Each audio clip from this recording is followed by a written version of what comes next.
कहा क्या कहा? कि सोई गई।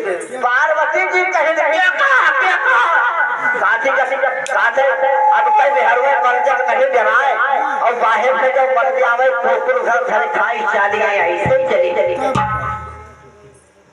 वही भाई कहे हो कि नहीं भैया